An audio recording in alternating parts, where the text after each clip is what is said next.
Hello, everybody. Hello, and welcome to the Musicmakers Livestream. I am joined today, not by Adam. Today, we have a special guest joining us. Everybody, please let us know that you can see and hear us both okay, please. Just do a quick sound check so we know that you can hear us. Everybody, Hello. today, I am delighted to be joined by Charles. Now, listen, Charles, it's been a while trying to set this up. Hmm. Charles Cleyn is a Canadian singer-songwriter and an absolute amazing producer. And Charles, like, come on, hit us with the Yeah. bio. Like, come on, who are you? Give us your elevator pitch. Elevator pitch. Okay. How long is the elevator ride? How many floors are we going? Thanks for having me, Mike. It's a pleasure to be here and nice to meet everyone. Let me know if you can hear me okay. I'm in Canada, born and raised in Canada. I'm a guitar player. Started playing guitar first, and over the last about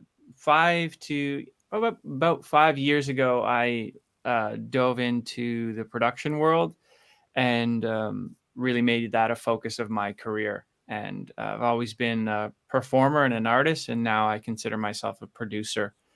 Uh, Early in high school, I got my first MacBook and got GarageBand and started tinkering around with recording guitar and making drum beats and adding bass and making a bit of a band sound in my computer.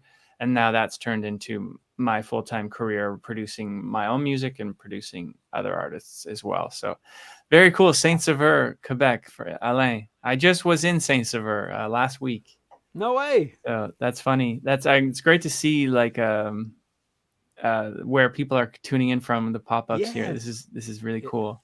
it is. It's always so cool to see like people from all over the world all coming Hmm. together. You know, like one of my things, Hmm. Charles, is like I'm always telling people about music as a unifying force. You know, it brings people together. Yeah, you're You right. know, so many examples of that I've seen over the years in different shapes and forms. Hmm. And yeah, so it's always cool to see where everybody's dialing in. We always get loads of Canadians as well, so Okay. you should feel right Yeah. at home here, Yeah, I Charles. saw that local Canuck. Someone I didn't catch the name, but Yeah. Oh I yeah. already Sorry. feel a warm welcome. Yes. Yeah. Absolutely. Glenn. So Charles, listen, we need let me frame this up for everybody so they understand. So, you know, like generally these live streams are kind of, you know, guitar sort of focused, but you know, we lean towards guitar because of course National Guitar Academy, that's what we do. We teach people guitar. But our audience isn't, you know, of course, guitar is just one aspect of the musical world. So on these live streams, we often sort of talk about different aspects of music culture as a sort of broader theme. But I just wanted to make it clear to everybody sort of how this fits into the broader picture for us and why I'm so delighted to have Charles with us today. Now, anybody who's an NGA member will know that one of the things that we do for our members, the very first thing people do when they join NGA is we develop a personalized guitar learning plan for them. And the purpose of that is, you know, everybody's different, you know, so we're trying to create as much as we can a sort of a human experience, you know, in this AI driven, internet driven, mass, you know, data age. We're trying to keep things as personal as we can. One of the things that we really try and do for our members is we want them to learn broadly. That's the idea, because in music, I think, and as guitarists, as guitar learners, it's very easy to become lopsided. You get strong in some areas and weak in others. And I'm sure you've experienced this, Charles, over the years. You might have been really great at one thing in the guitar, but there was other Hmm. areas that you didn't really understand. Hmm. So what we do is, let me switch over to the iPad here and show you this. So like this is an example of one of the, I'm just going to maximize my half of the screen, Charles. Just bear with me for one sec. So this is an example of one of the GuitarMetrics plans that we create for people. And what you can see is over on the right-hand side of the screen here, these are all the different categories, you know, so Hmm. you can see we talk about people's goals, their technique, the practice, chords, rhythm and strumming, lead guitar, theory, instrument Hmm. repertoire, gear and tech, jamming and fun, performing and songwriting. And what we're talking about today, I guess it kind of fits in gear and tech. You know, Hmm. that's what we're focusing on here.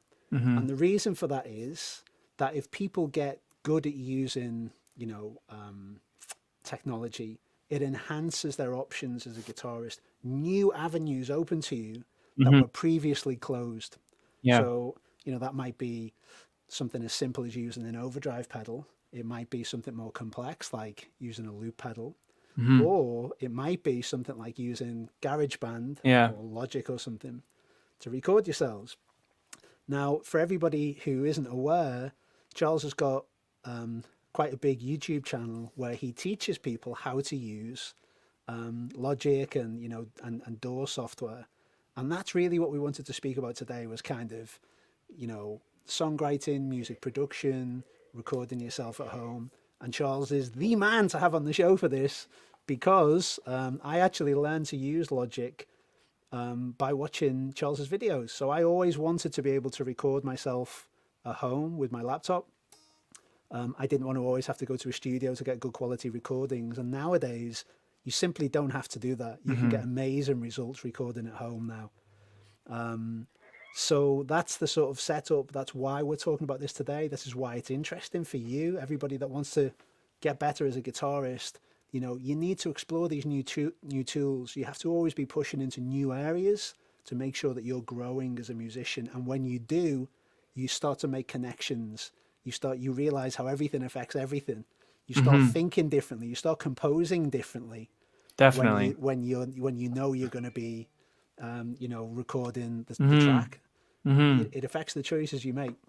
And it gives you that different perspective of sometimes as guitar players, we don't really aren't we're listening to ourselves as we play, but we're never really listening back. If Yes. you record yourself and then you listen back, you get a completely different perspective on your performance, which you can say, "Oh, I didn't know I actually played the chord like that. I didn't really know it Yeah. sounded like that." It Yeah. gives you a different Sometimes, perspective. absolutely, and sometimes you can notice that you are playing slightly out of time, or Hmm. like just sort of things that you notice that in the moment you're not aware of because you're kind of caught up in the moment of playing. Right. Charles, could you just tell us like a little bit more about your um, you know your background in terms of like you know I know that you worked in like a sort of corporate technology Hmm. job beforehand, Hmm. and then you've made that transition over to being an artist and a producer. Like, could you just tell us a little bit about that journey, but just for a minute, mate, just so people can understand where you're coming from, like a bit of Sure. your background before we dive in? So I was I had a stint of putting my music career on hold to be a marketer at a tech company Yeah. from 2012 to 2018. I really put my music career on hold. Before 2012, I was in bands. I was a singer and a guitar player in two bands in Canada, and we had mild success in the city where we lived in Ottawa. And we were out going to go on tour throughout Canada, but I got an opportunity to join this tech company. So I took that, put my music career on pause. Yeah. And at that time, it was the right decision for me. It's not something I regret, but it crept up, that decision of like my music and me as an artist and performer. That was always in the back of my mind. So in 2018, I decided to return to music full time Yes, my and man. move the corporate world. You escaped the dark side. You came back to Yeah, music. Good man. I came did the back to same. the light side. Yeah, I did exactly the same thing, Charles. I think for a lot of creative people, it's something they wrestle with their whole life. Is like Definitely. balancing your creative passions and the things that you feel is your calling, but Hmm. also you got to pay the bills, dude. There's, Yeah, yeah. it's hard. It's a struggle for anyone who has that inkling of like, oh, I just want to be an artist full time, but it's difficult to make ends meet. And so at the time I was younger and I didn't have kids. I was recently married, but we had the flexibility to take a bit more risk, and I Yes. decided to do that, and now I've been doing that since full time, and uh, yeah, and that's kind of taken me to this call really throughout Yeah. So the journey.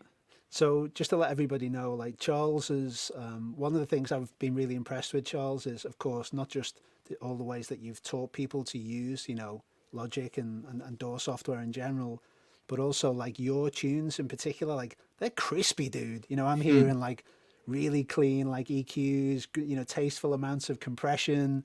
You know, it's very precise music that you Hmm. make. You know, it's not kind of sloppy, sort of dirty rock and roll, which is kind of my thing. Hmm. You know, Yeah. I really like the polish that you get. So, you know, number one, thank you, mate. Enjoy listening to your music very much, but also, like it would be great, I think, for people to maybe see a basic walkthrough, Hmm. excuse me, of like, okay, if somebody's watching this Yeah. Yeah. this live stream, they're completely new to using any type of software Hmm. to record themselves. You know, maybe we could do a short walkthrough, but just super quick before we do, Hmm. please let us know, everybody in the chat, if you've got any questions about using DAW software. So Hmm. just, GarageBand or Logic. It could also be any Pro Tools, Cubase, Ableton, FL Studio, anything you have on your yeah, so computer. perfect. Okay, so post your questions, please. Glenn's just got us started here with Hmm. with a fantastic question. Any questions you've got about this topic, everybody, please post them in the chat. This is a great time Hmm. to get your questions answered. So Glenn has said, if I want to start playing around with home recording, what are the things, programs I may need? So Charles, Hmm. Glenn is one of our members. Okay. He's based out in Canada as well, out in Nova Scotia, Okay. and Glenn is like the perfect guy. Like, unfortunately, he can't speak here. Like on our members live stream, we can Hmm. speak with our audience on YouTube. It's kind of a broadcast. Um, but Glenn would be the perfect guy as like a guinea pig for this, because Okay. I don't think he's used anything quite like that before. So this question that Glenn's asking, I guarantee there's a load of other people in our audience that are thinking the same thing. Right. So Okay. what would you suggest? How do you get started with this? What Hmm. are the Hmm. things, programs he may need? Definitely. So I'm gonna take the perspective of where I was, Glenn, like when I was just a guitar player and I wanted the same thing. I wanted to know how to start playing around with home recording. So what I started with and what you will need. So the things and programs you'll need. Um, we could start. You're gonna need a computer, and it does matter if you have a Mac or Windows. So if you have a Mac computer, you can use GarageBand. Yeah. GarageBand is a software. It's a free software that comes with every MacBook, and it gives you the ability to record music. Uh, so if you have Windows, there's also free software. As one is called Audacity, Yeah, Audacity is awesome. I've used that a hmm lot over the years. and so those are kind of your like entry market, like first softwares you can use: GarageBand and Audacity. And then you can also always pay for software like Logic Pro, Pro Tools, Ableton. I'm just naming off software. They Yeah. all essentially do the same thing. Yeah. So they're called DAWs, so DAW, Digital Audio Workstation. And yeah, I think so. Would you like, they're kind of the main ones, I guess, Charles, as you just laid it out there perfectly.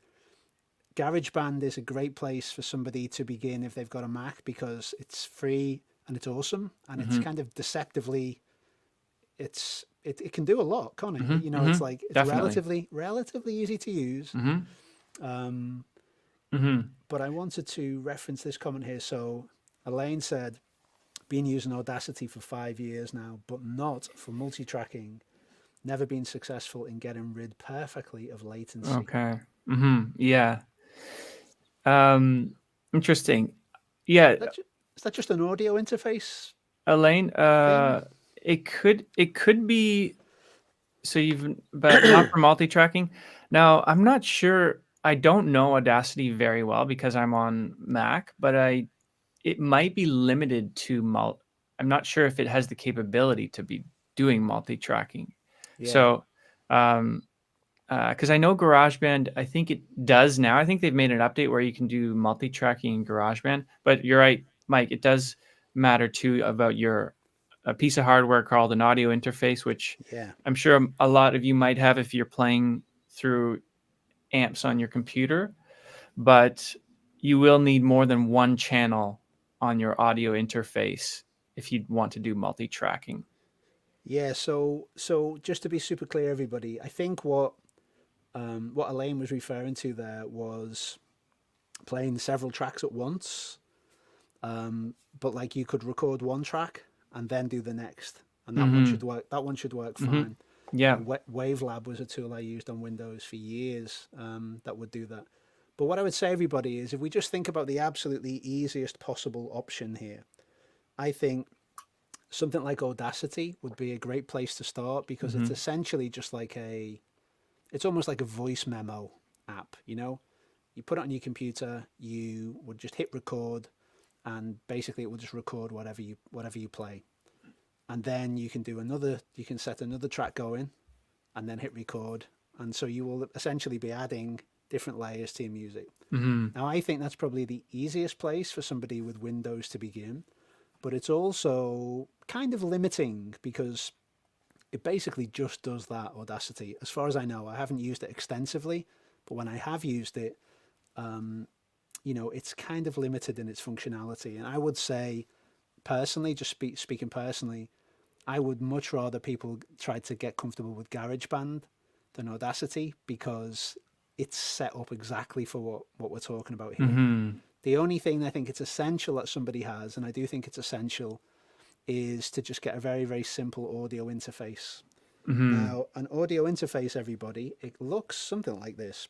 Yep, right? Absolutely. Now, these are very, very cool, but they're kind of expensive. You don't need to get anything fancy like this, although I do love this gear.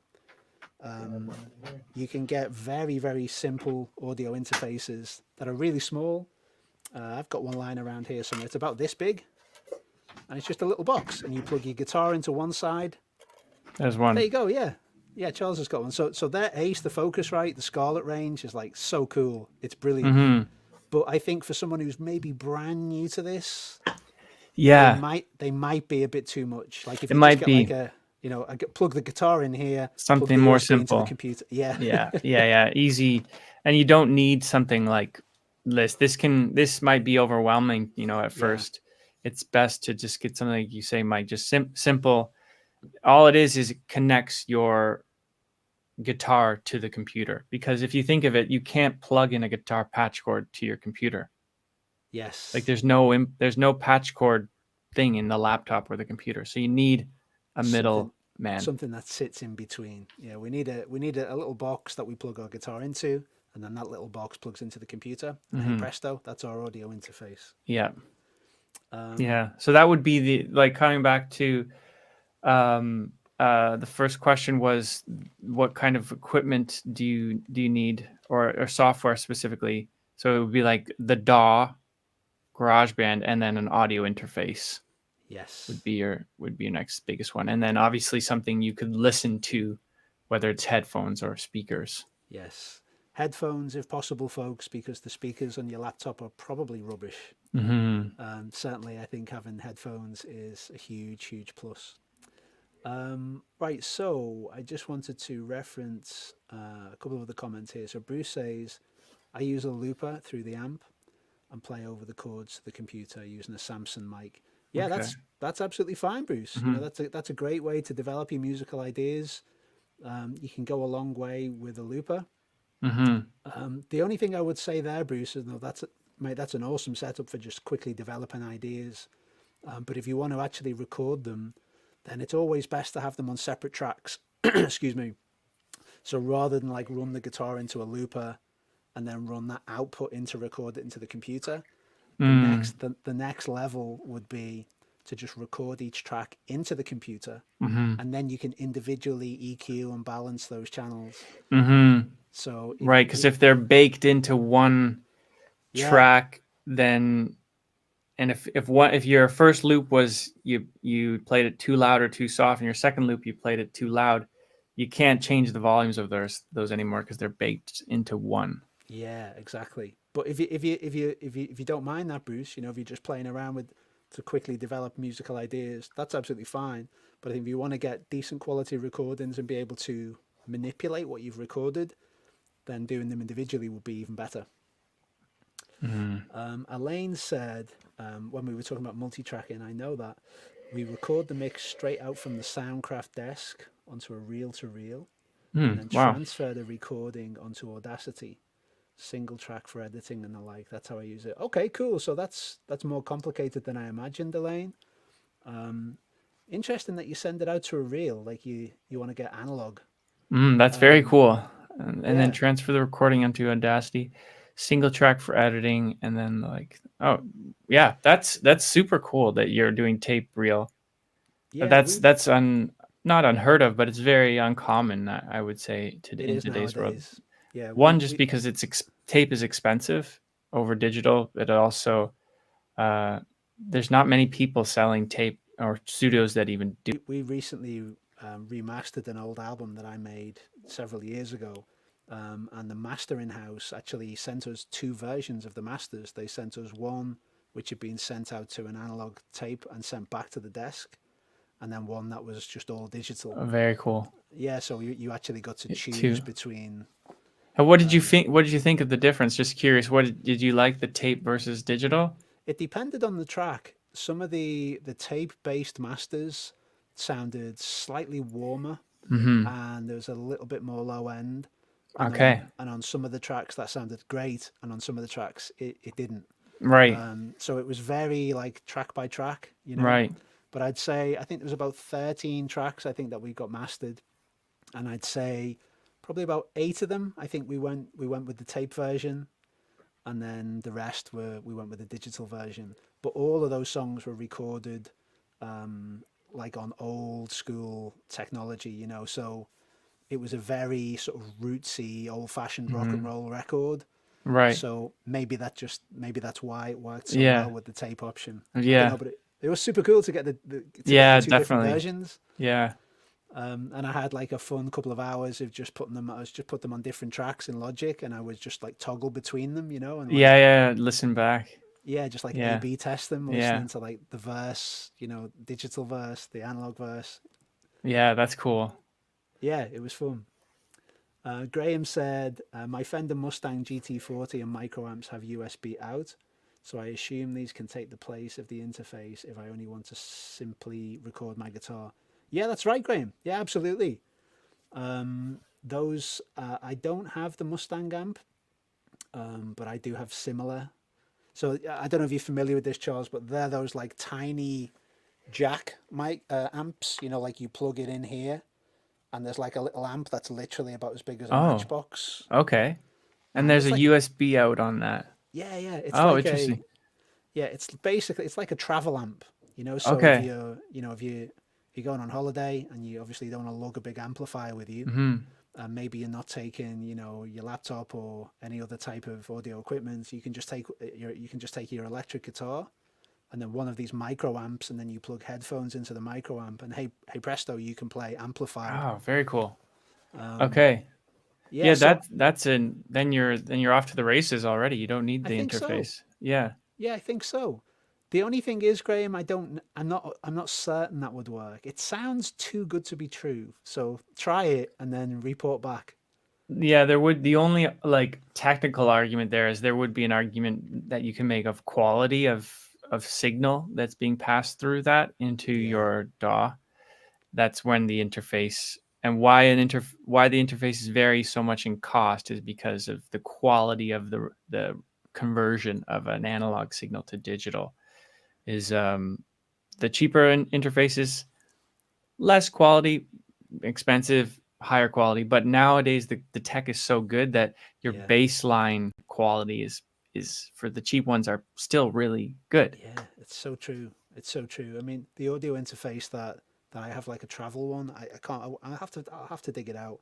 It was about $40. Okay. It was like, it wasn't expensive, and it only has one channel. It's just like one of those big XLR. Okay. But with the 1/4-inch jack in the middle of the XLR. It's one of those Yeah. combi inputs or whatever they are. Mm-hmm. And it just literally has a headphone output and a USB, and that's it. Okay. But like, even though it's very simple, It works. It sounds great. Yeah. Yeah. It works. It works well. So I think if anybody wants an audio interface to get started with this, I think you just get a simple cheap one, because as Charles said, the quality is good enough to even the cheap ones sound pretty good nowadays, I think. And often a good rule of thumb to like when should you buy something more expensive is when you can actually hear the difference, Yeah, If you yeah. buy the cheap one, you're like, this sounds amazing, then that's great. You know, until you Yeah, have the experience to be like, oh, now I know the limitation, then it's like the clue to buy something more expensive. yeah, I agree. I agree. Baz said, I use a Zoom H8 for my video work, but it can do music. Should I just Mm. forget that and go to the riff I just bought to interact? The Zoom gear is generally pretty good, Baz. You know, like I've used a lot of Zoom gear over the years and it's been really good. So I think you could probably use the Zoom. I don't Mm-hmm. know. Yeah. Certainly, I'd be surprised if the Zoom performed really badly. Yeah. What, I have the which, Zoom as well. I have the H6. I believe it's right here. Yeah. yeah, I've got that one. It's, and I don't use it for an interface. I know you can. I use it for the video recordings, but Yeah, this is a beast. Like it's really powerful. So I yeah, would, it's the way you use the Zoom as an interface is just, it just happens to be for me a little bit maybe more technical to get it yeah. done, but it's a good quality interface. You can just use that as. Yeah, so there's so this is that's the H6. That's kind of like an industry standard, um, for video recording. But you could totally use that as your audio interface, Baz, the Mm-hmm. H8. But it would just be, in my experience, and I've used both. I favor using the Scarlett, the Focusrite, like the one that Charles showed before, Mm-hmm. because that's its raison d'etre. That's what that thing does. Mm-hmm. Whereas using the Zoom for that, you can do it, but the menu system's Mm-hmm. It's not just a not little bit, ideal. yeah. Yeah, that's Yeah, the that's a field recorder, isn't it? That's how it's meant to be used, really. yeah, So exactly. yeah, okay. Antonio also says you may use just a cheap USB external sound card, £2. Wow. Okay, so I guess that technically would work, but it wouldn't. I'd be surprised if that performed as well as a dedicated audio interface, Right. because they sort of are kind of optimized for latency and Mm-hmm. clean signals. But Ampage too. Like I'm not sure if the sound card would have the like phantom power, for example, or pow, like an interface to two things like conversion and amp, like ampage. So I don't know yes, if the sound card would have enough power to give your guitar enough boost yeah, into the system. Maybe it's a good little hack, Antonio. You might, yeah. it's just I'm try it. into it. Yeah, yeah, I'm gonna try it. yeah, totally. I'm gonna try that, Antonio, because if we can do that for £2, like that would be awesome. Like Yeah, that would be to get something. started too. It's Yeah, yeah. that'd be great. I'd love that if that works. Like I'd love to be able to recommend that to our members as a very cheap, simple way to get started. Mm-hmm. Glenn says, "Thank you guys. I have an audio interface. Will GarageBand work on Windows 11?" No, I don't think so. GarageBand No. is it's Apple software. Mm-hmm. Yeah, it's only gonna work on Mac. Yeah. Yeah. So, what would be the GarageBand equivalent on Windows? Would you say in terms of like complexity? Maybe it's something like, I don't know, Ableton Light or something like that. Yeah, is Ableton Light free? Or it's cheap, I think. Yeah. Yeah, that could be. Yeah. The only thing is like when I tried to use Ableton, it just didn't. The interface wasn't as like easy like Yeah, as it's as GarageBand. yeah, GarageBand, like it's just it's in, they've made sure they've hidden everything you don't need to know. And then Yeah. it's just like only, you Yeah. can only press on things you really need, and it's, the design is very intuitive, like you mentioned before. But yeah, it Yeah. could be Ableton of Light. Yeah, that's the only one that comes to mind.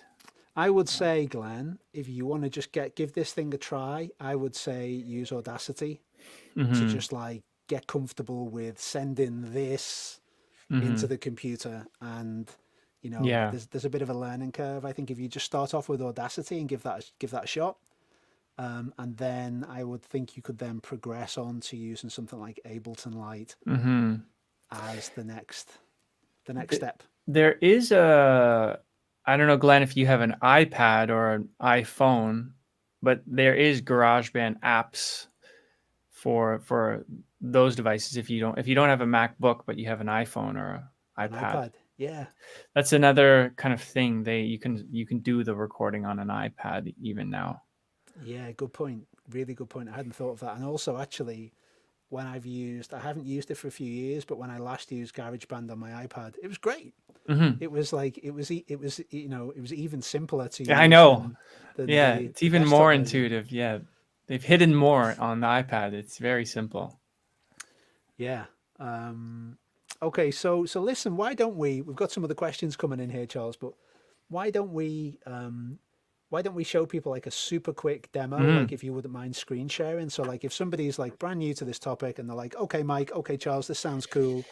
Can you show me how to just get started and record some basic guitar in GarageBand? Absolutely. Let me quickly share my screen. I have access there, Mike? Okay. Great.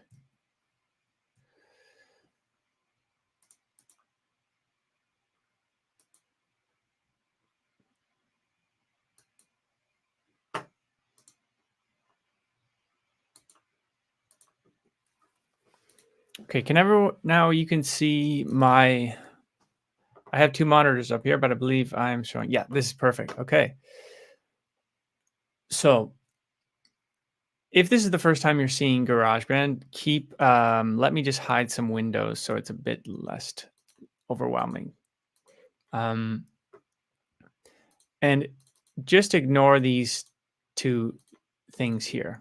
These are called tracks, by the way.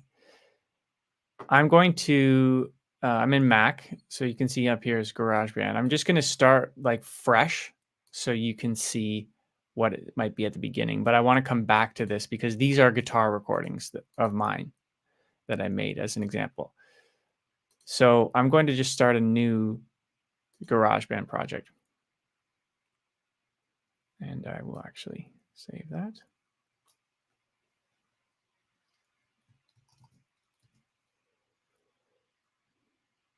Okay, so I'm going to start GarageBand project. You're going to get an option where you have to choose a track type. And for everyone here, you might be most interested in choosing a track type that connects a guitar or bass to your Mac to play and record through virtual amps, pedals, and effects. So this is what I wanted just to explain today, just how to record your guitar. Then it might be interesting also to explain adding these type of tracks, which are called drum. Yeah. So Charles, sure. we've lost your screen share. Oh. So we're just sorry. No, it's okay. We're just seeing you now. So I don't know what happened, but we lost. Okay, let me get that back up.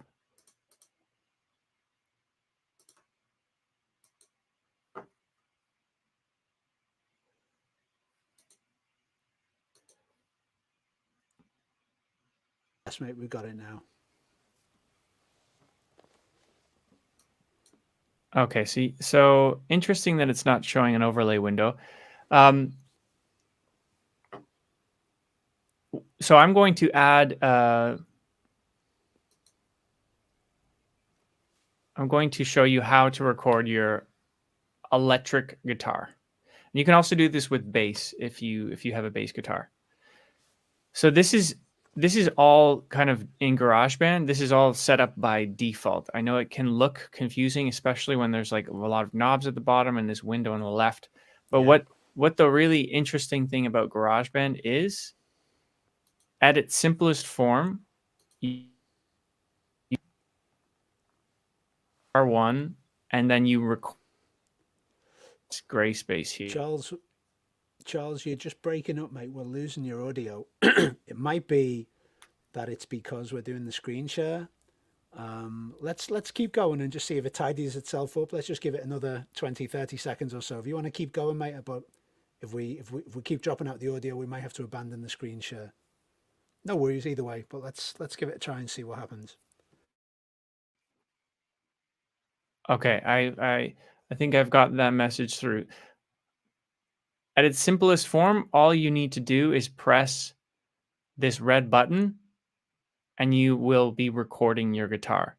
Now, it's as easy as that, but it isn't just magic like that. What you need to do is just tell GarageBand where your guitar is plugged in. And as we mentioned before, you need an audio interface. And that's you would tell that in GarageBand settings, where your devices, your output and input device, you just say, hey, my guitar is plugged. Charles, I think we need to leave the screen share In. because it seems to be crushing the audio. So can we drop the screen share? Okay. Hopefully that tidies up. Charles, I'm so sorry. We use software called StreamYard, and occasionally it just sort of, I don't know, like it just doesn't like what you send it. Can you hear me? I can hear you. Yes. Okay. Good. Good. Yeah. So sorry, Charles. It was Yeah, just it going kind of choppy. cut a bit choppy, eh? Yeah. All I right. think it was. I think it was when we were doing the screen share. So let's see Yeah, how it yeah. goes. Sometimes StreamYard is very picky about what it gets sent. So Got it. unfortunately, we can't do the full walkthrough. But the principle of what Charles showed is really very, very simple. Everybody, we open GarageBand. We tell GarageBand what we want it to record in the settings. It's very, very easy. And then you just hit the red button and then record what you want. And then you can make a new track and do the same thing again. And then if you want, you can have you can have dozens and dozens of tracks, but then you can balance them individually. And Exactly. of course, add EQ. At its simplest level, you're just adjusting the volume of each track. Yeah. But that's just the tip of the iceberg for And the extra things. exactly. It's just the tip of the iceberg. What I found really interesting too is just the ability to play along with a drummer too. Yeah, just like because it's got like an auto drummer, Mm-hmm. and so that like it's so cool because I think I've mentioned this before in streams, even the simplest form of percussion really adds something to a track. We recently added a course to our membership, Charles, which was called Looping Secrets, which was showing people how to get started using a loop pedal. And I made the point several times in that just any type of beat, like Yep. even if it's just you like hitting the guitar, Totally. like it really lifts things. Yeah. So being able to use the digital drummers in GarageBand. At first, I was like, this is really gimmicky, really gimmicky. But after a while, you're like, no, dude, this is cool. And yeah, it helps you get your playing locked in too. Yeah, And that really makes it more exciting. absolutely. Right, let's blast through some of these questions. We've got some great questions. Right, number one, Baz. Barry, thank you for joining us, mate. Good to see you again. Barry said, are there any good YouTube tutorials for GarageBand? Yes, Barry, there are. We've got Just the Man on the show. Yes. Go and check out Charles's YouTube channel where you will find extensive and awesome tutorials for how to get started with GarageBand. Yeah, lots there, Baz. You can just go to the channel and search GarageBand, and there'll be some beginner tutorials that you might be interested in. Yes, please, everybody, go and check out Charles's channel. Show him some love. Charles's videos are so good. Honestly, I learned almost everything I know about Logic from Charles. That's really cool. Yeah. Stephen said Audacity has quite a lot of training videos for the beginners. That's good to know. You need that help. I think when you get started with any DAW, you need a little helping hand, don't you? Because it can be so overwhelming. Yeah. I wanted to circle back on a few comments from earlier on. Yeah, Bruce, I think that's what happened when we did the stream share. It was just too much for StreamYard to take on board. I wanted to go back to an issue earlier on that Bruce said. Bruce said the next question is of file quality. I find MP3s sort of lacking compared to analog, but that is the rub. Analog is very hands-on intensive. So do you know what, Bruce? I agree that MP3s aren't as good as old-fashioned sort of analog style recordings. But I do think that if you listen to just like a wave file, like a high quality wave file, like they sound awesome, So I think sometimes when MP3s are compressed too much, you do lose some clarity. But certainly for the songs that I compose, I just do everything in like high quality AIFF file formats. Is that what you use, Charles? Would you recommend that format? That format is great. I personally use Wave, Yeah. but I've worked with a lot of producers who use AIFF. Yeah. AIFF Yeah. files. I think that's Yeah, what I AIFF. call them. Yeah, AIFF. Both are standard, top standard. Yeah, yeah. And also another great point from Bruce where he said it's the resonance, or ears prefer the analog frequency. So like on this sort of analog to digital thing, yeah, I don't know what it is, Bruce, but yeah, it may well be that, mate. I don't know, but I just know that, like for example, this was the reason why I didn't use any type of amp modeling software or anything for years. I just wanted the authentic analog amps. I wanted a tube amp, and nobody could convert me to using digital gear for like 15 years. I resisted it. But I think nowadays, like I use an Iridium here, a Strymon Iridium. Okay. And it is absolutely brilliant. And I think the digital stuff now is so good that even for like a Luddite like me, there's no real reason to, like, don't get me wrong, I'm not getting rid of any of my amps. I've got plenty of amps here in the room. But certainly from a recording point of view, it's so much easier to just use like a really, really awesome like amp simulator than it is to have to mic up an amp and deal with all that, and then the tube goes, and it's you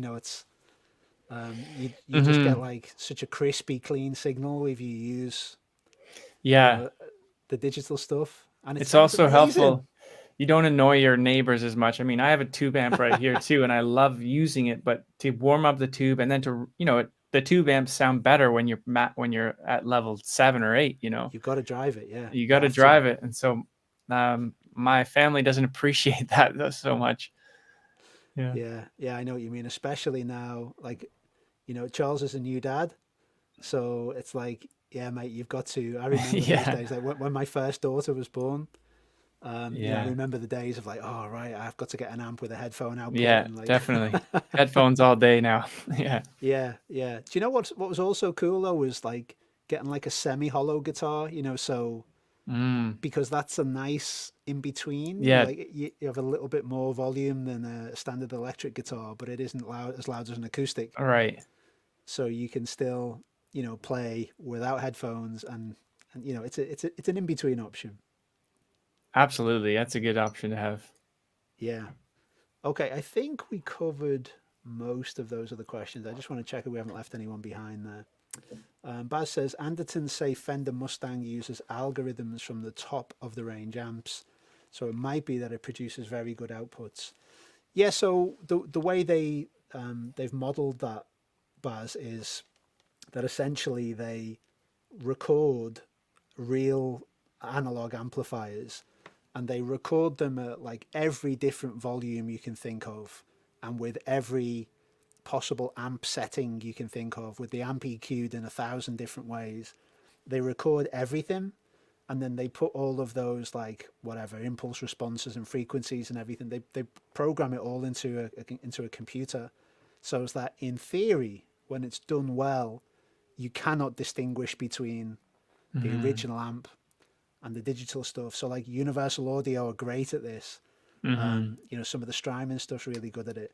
For the Fender Mustang, Baz, that's the only micro amp I don't have.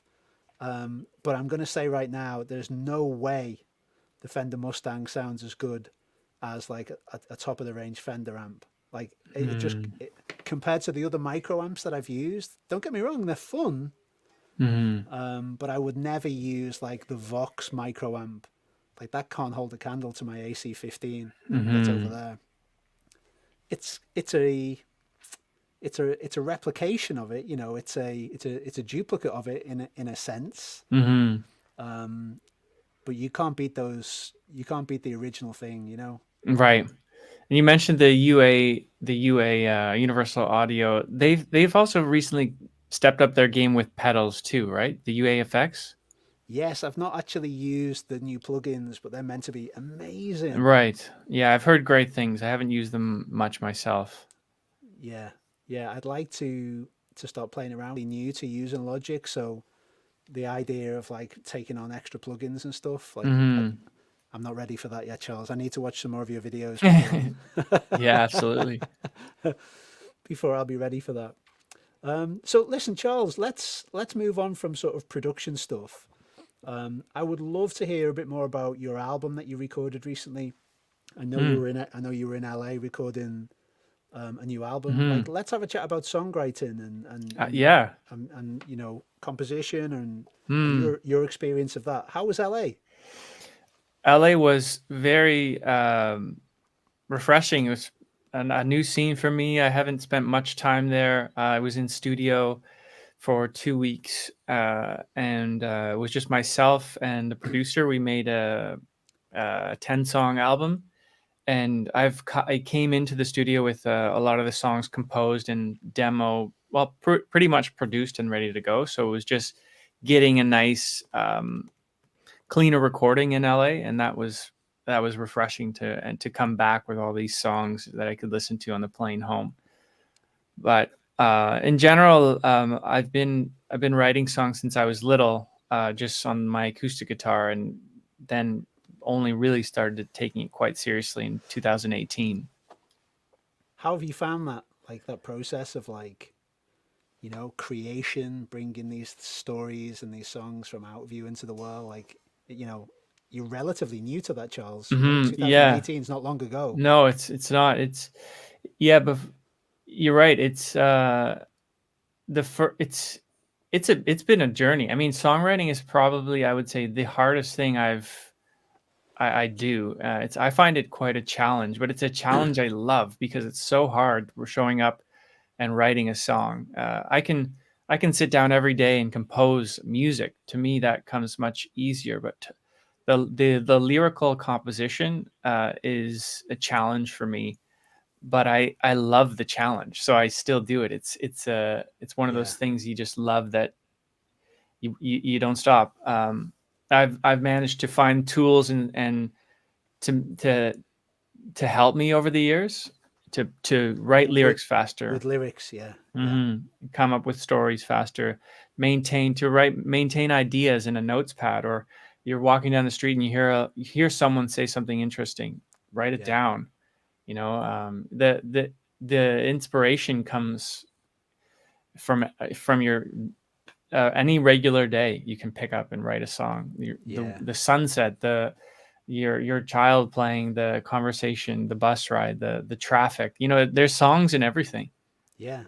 And just a turn of phrase that you hear from somebody, you know, like Hmm. it's crazy how these things work, you know. And I think it's there and it's around you all the time, but you have to be ready to receive it, you know. Hmm. I Yeah. think for you have to you have to be open to it. Hmm. You know, like you know, one of the things that Charles Dickens did to get inspiration for his books was he would just go on long walks around London, you know, on like you know rough parts of London, you know, where a gentleman didn't go, you All know. right. He would just like set off and you know he would have these like epic like 12-hour walks, you know, Right. around different parts of London just to hear things people would say Yeah. and Interesting. watch the interactions between people, and just be inspired by the life that was around him. Yeah, that's so cool because I can that makes sense from his writing to hear that story. But also, you're right, just you need to be open to the the the inspiration. You got to Yeah, have just. Mhm. wherever on earth it comes from, who Mhm. knows, you know.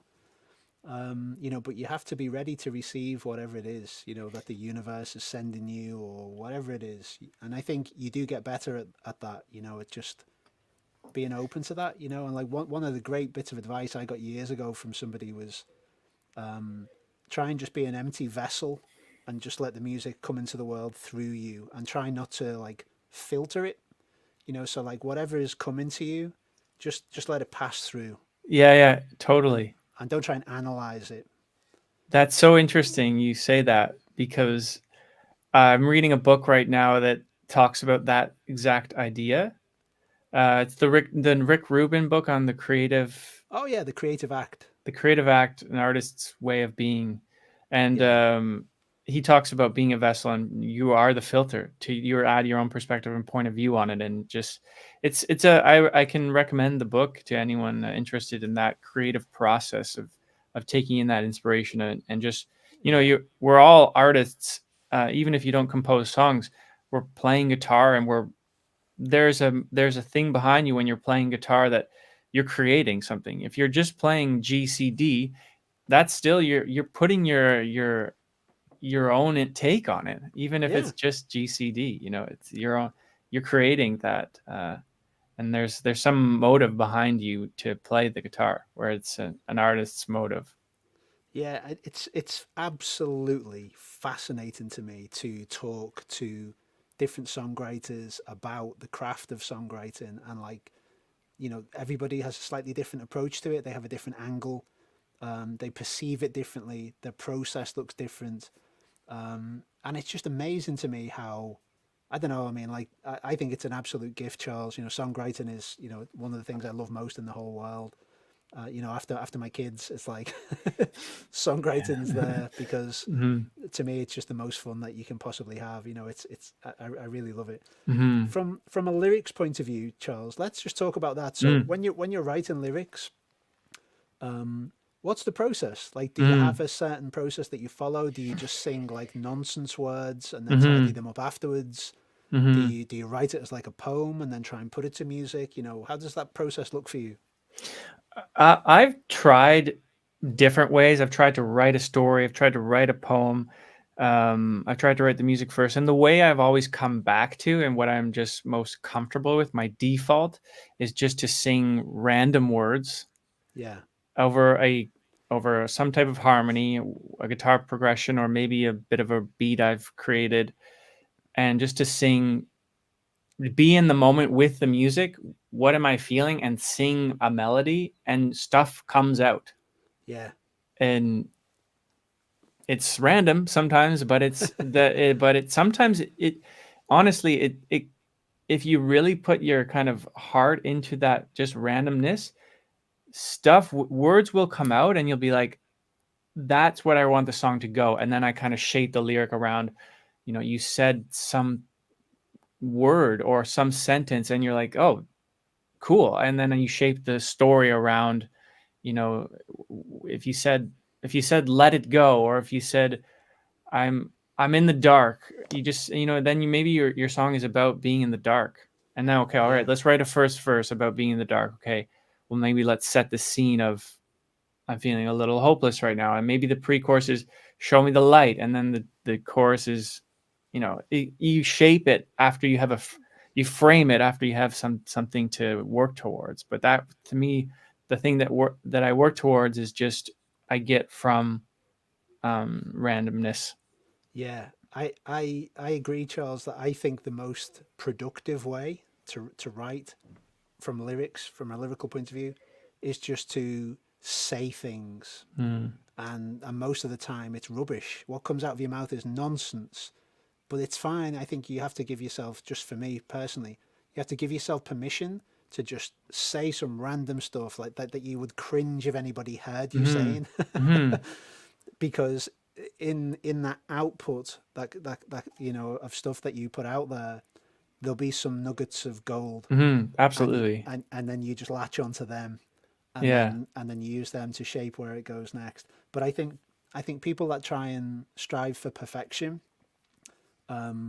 certainly from the artists and the songwriters that I know, that's not how the process works. The people who I know that are the best songwriters and the most productive and, like, sustainable songwriters, they're the people who understand that it's a messy process, and you just got to get stuck in. You got to roll up your sleeves, sing 10 bad lines to find one good word. Try. It's a It's a battle.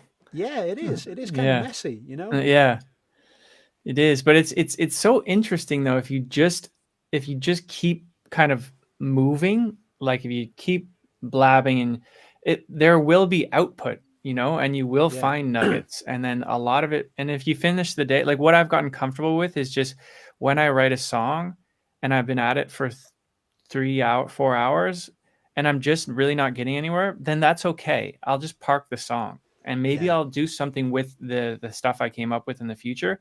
But if not, I'll do it again tomorrow and I'll write another song. And after 10 bad ones, there'll be a good one. It always happens like that. There will always be good ones that come out, but there will be more bad ones.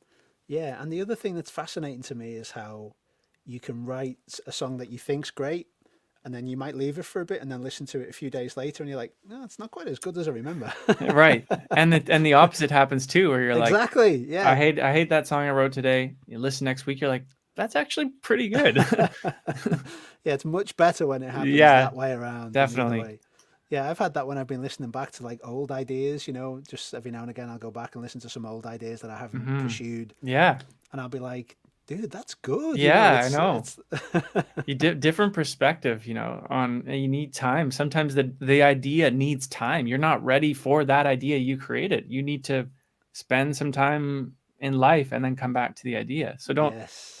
let those ideas sit, but don't delete them, Keep Yeah. them on your paper, on your hard drive or wherever. How Let do those. you how do you like arrange your ideas, Charles? Are they just all like as, like audio memos on your phone, or stored on your computer, or both, or Both. I keep usually when I'm practicing guitar, there will be, the noodling stage to warm up a bit for me. And yeah. if I'm like, oh, that's interesting. Okay, phone, voice memo, record.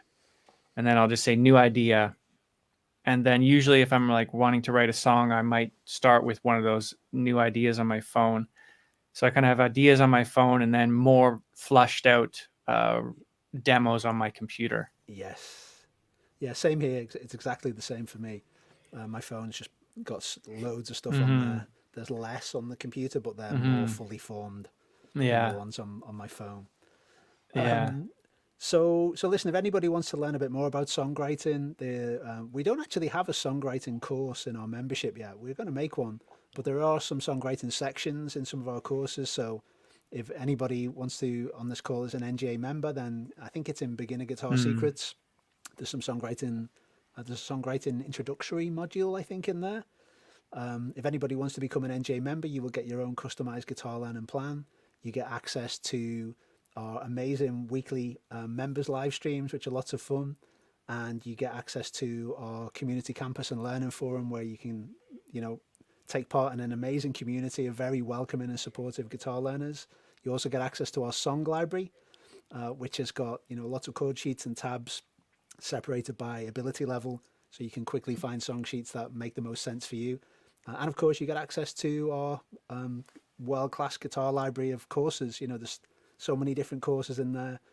So if you want to become an NGA member, head over to nationalguitaracademy.com/membership, or just scan the QR code that's down there.